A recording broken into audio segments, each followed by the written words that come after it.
G'day, this is episode 2 of my V-Strom front end swap series. Now in this video I show you step by step how I lowered these forks. So I wanted to make them the same length as my extended V-Strom forks. I wanted to keep the height of the bike the same as what it was. I don't need it any higher, and also I don't want way more suspension travel than I have ground clearance. So I have a bit over 200 millimeters of ground clearance, and I now have 225 millimeters of travel. So enjoy the video. G'day, this is Oz ADV Rider. In this video I'm going to show you how I lowered a set of KYB open chamber forks. These are off a 2009 Yamaha WR450. They used these forks between 2007 and 2011.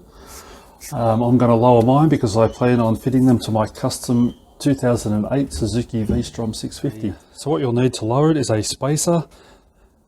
Whatever length you want to lower it is how long the spacer will be. I've made this out of this yellow nylon I found.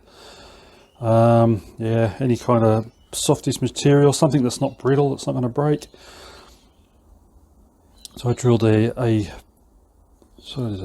drilled a 13 millimeter hole right through it, and a 16 by 16 counterbore that side.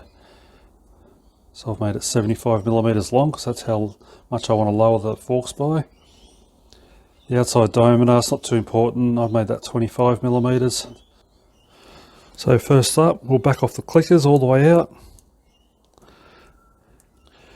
You may find a little plastic bung in yours. I had to dig that out.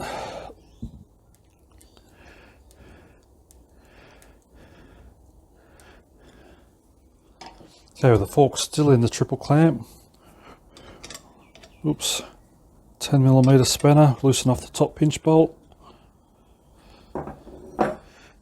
So 19 millimeter spanner, loosen the cap. Wrong side, then we can loosen the bottom clamp.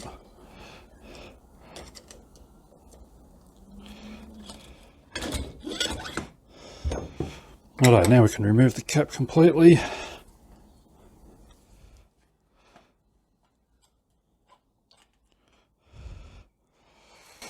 And tip the oil out.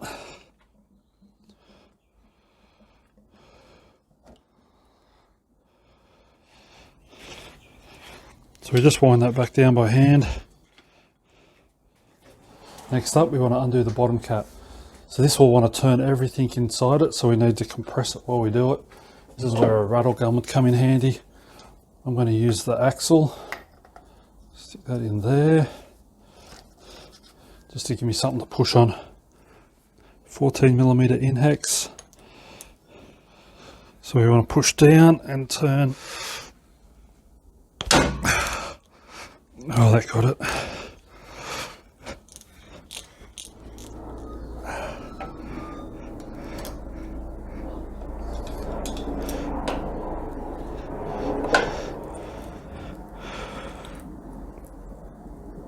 Oh, there we go. And there'll be some oil to drain out of that again. So we can wind that back out again. There we go, pull the whole lot out. So that's just your inner and outer tube. Fork seals are there and your bushers are inside there. I'm not going to be replacing those today. 19 millimeter spanner. Why can't I get it on there? Because I'm trying the 18. There we go.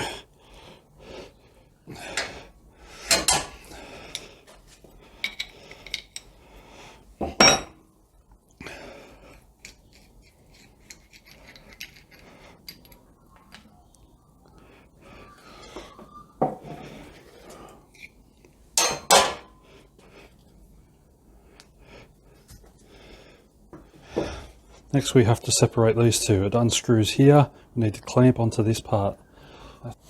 So what I found works quite well is a handlebar riser. That's the fat bar size, 28 millimeters I think it is.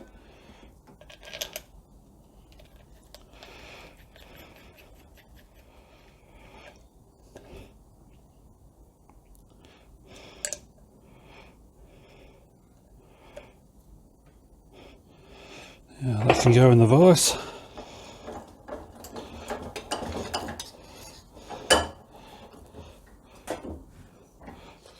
Righto, so you can use a Phillips head screwdriver through these holes. So we'll just get a bit of heat into it.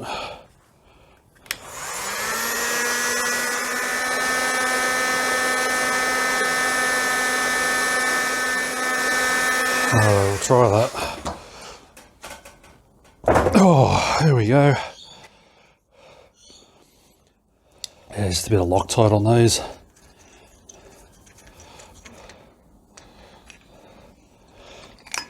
Oh, a bit more oil. So next up, we've got to remove this one. So what I used to clamp this block of wood, I drilled a 11mm hole through it, and then I just cut through with a saw.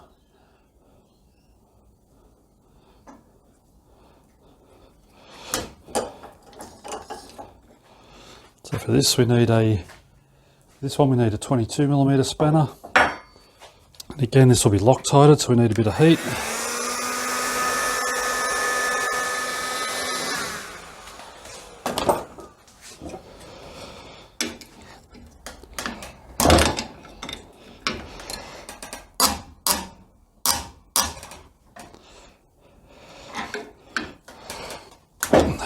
There we go.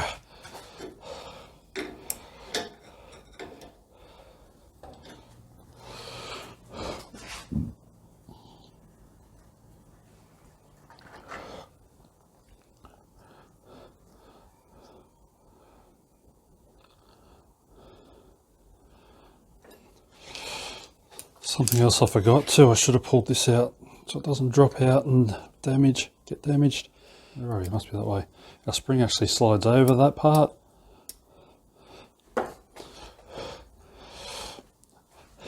That is why we need the counterbore in the spacer, so it can slide over it. If you were to drill the whole thing out that size, it would probably be too floppy. So I've got a 13mm hole. Okay, top out spring. Spacer with the counterbore down that end. And we'll clamp it back in the vise. Loctite.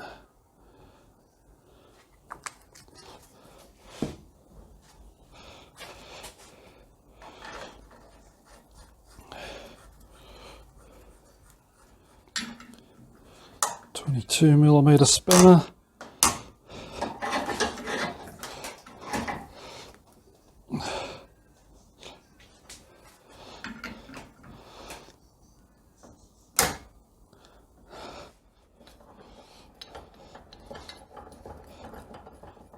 Now our travel is restricted to 225mm.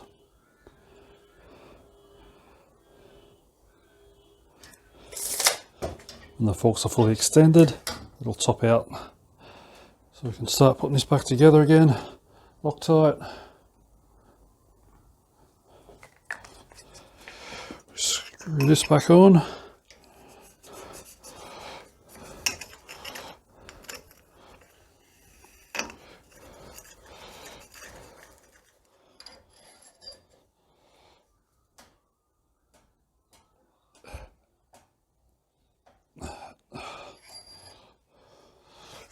There we have it. A new restricted travel. So however much is shortening the forks by, that's how much you've got to cut off your spring. So overall length is 458mm. Yeah, 458 minus 75, 383. That's what length I want. I don't think you have to be super accurate with it. 383. So what I do, you can just cut it and leave it like that, but I actually flatten the end out. Okay, so 383, roughly around there. I actually go one extra coil, cut that one off.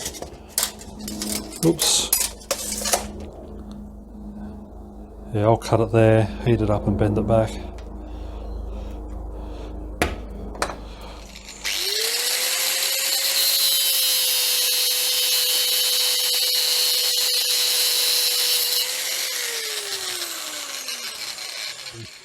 So I've got to go and borrow an oxy. I won't be able to record this bit, but I'll heat that up and try and flatten it out the best I can. Try and make it look somewhat like that.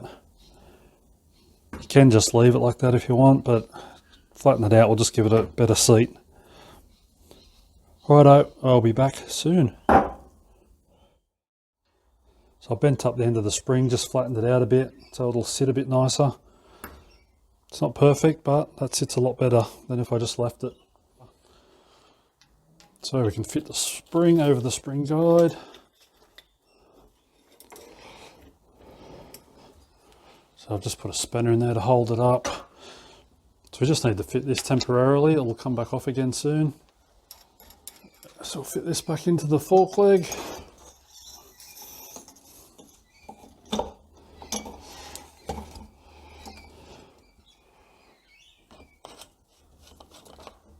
So I'm just going to wind that down by hand.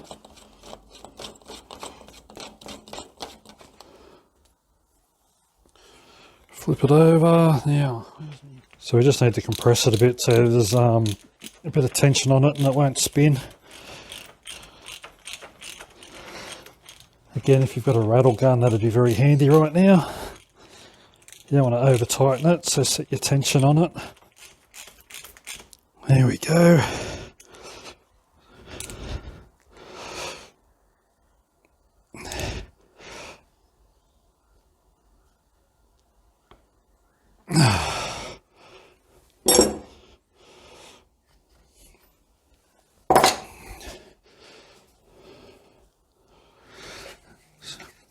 Now we want to unwind the top cap again. Yep, they can go down.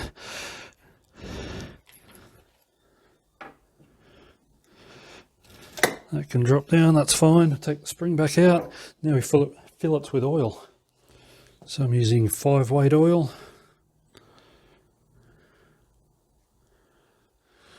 So I've put about 500 mils in there so far.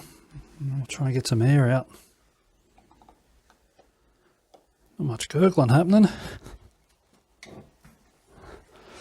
Just put my hand over it and compress it. There we go, get some bubbling now. There we go.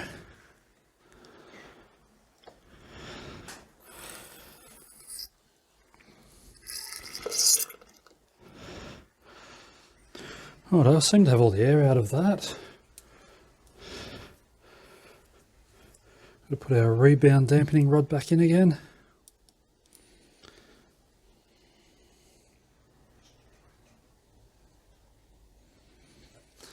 This is a bit of a guess. The standard air gap's 125 millimeters. My theory is if I have less travel, I'll need less air gap. So I'm going to go for 100 millimeters at the moment. And we'll see how we go from there.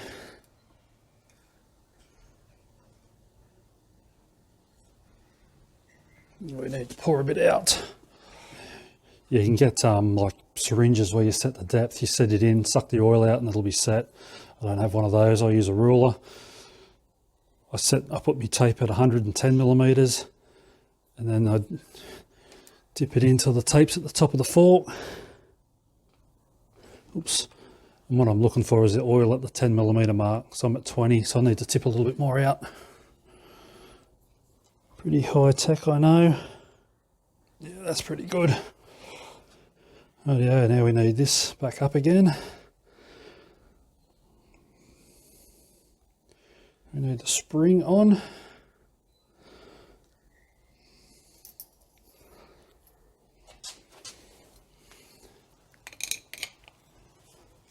There we go, got our 19mm spanner on there.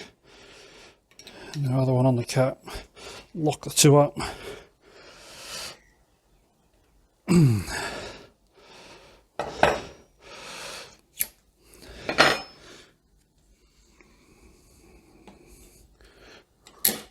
we go. Now we can wind our top cap in for the last time.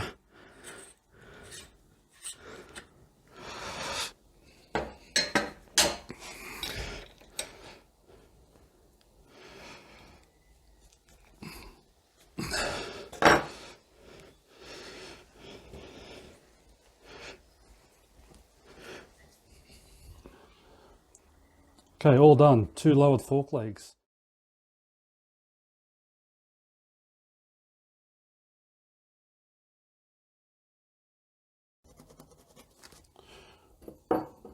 Which is this.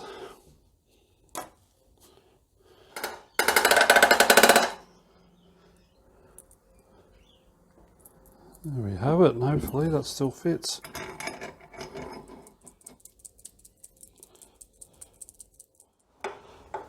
Problem straight away.